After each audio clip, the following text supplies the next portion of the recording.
What if I told you that one of the most explosive matches of the 2025 US Open was actually won by the right player? Because even Daniil Medvedev himself believes his own victory would have been a disaster. Yes, the same Daniil Medvedev who has battled crowds, umpires, and sometimes even his own emotions, now says he's glad he didn't win a match he once fought tooth and nail to survive. Welcome back to Net Rush Report. Let's dive straight into today's story.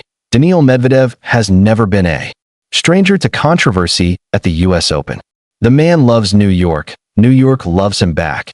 And sometimes that love comes with fireworks. But this year's first-round clash against France's Benjamin Bonzi spiraled into one of the wildest, messiest, most intense meltdowns of Medvedev's entire career. And now, months later, Medvedev has opened up in a brutally honest interview with Sofia Tartakova of Bolshi Tennis, admitting that the match was so chaotic, so emotionally out of control, that he's grateful he didn't win it, because, in his own words, it would have been very ugly.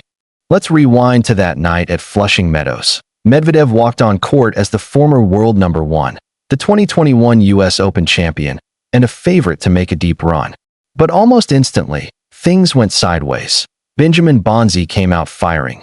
Calm, composed, laser-focused. Medvedev did not. The Frenchman took the first set 6-3, then he took the second 7-5, and suddenly the Arthur Ashe crowd smelled blood. But the boiling point came late in the third set. A cameraman accidentally interfered during a crucial point, right as Bonzi was about to serve.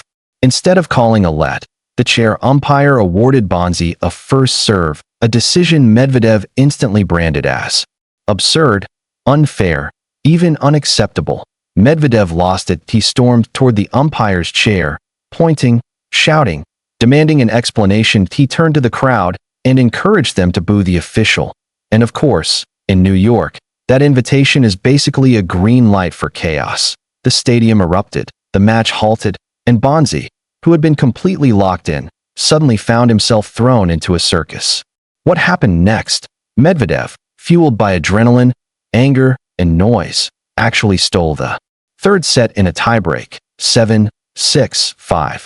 Momentum, unbelievably, had shifted. In the interview, Medvedev looked back at that moment and didn't sugarcoat anything. He said the energy he used to turn the match around was not the kind of energy he wants to win with. He admitted he played the villain on that court, and not in the fun, theatrical way New York usually embraces. He said plainly, even if I had won, I would still be upset with myself.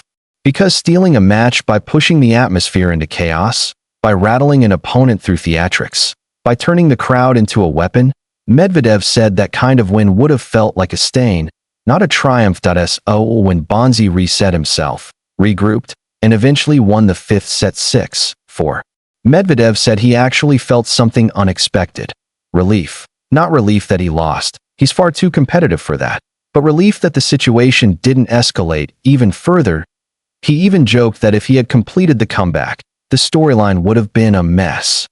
The press, the reaction, the highlight reels of his tantrum playing on repeat. That he knows the truth. New York remembers everything.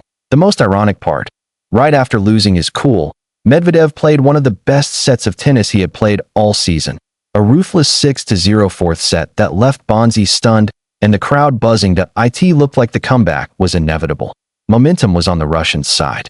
Bonzi looked shaken, but in the fifth set, the emotional drain caught up to both players, just in different ways. Bonzi steadied, Medvedev sputtered, and at 6-4, the Frenchman finished one of the most dramatic first-round matches in US Open history. In the second half of the interview, Medvedev revealed something else. He apologized privately to people who he believed deserved an apology. To the chair umpire, to Bonzi, to tournament officials. He didn't say names, but he made it clear he cleaned up what he felt he needed to clean up. But he also added something only Medvedev could deliver with a straight face. I don't feel I have to apologize to the whole world. In other words, I messed up. I regret it. I made amends. But I'm not here to grovel for the cameras. Classic Daniil. Of course, Wimbledon might hand out polite warnings, but the US Open hands out bills. Medvedev was fined $30,000 for unsportsmanlike conduct, $12,000 $500 for smashing his racket after the match. A total of $42,500 evaporated from his pockets in a matter of minutes. And Medvedev didn't complain about the fines either, that he knows the rules, that he knew the consequences, that he took the punishment. Because Medvedev isn't running from the meltdown, that he's acknowledging it, he's owning it.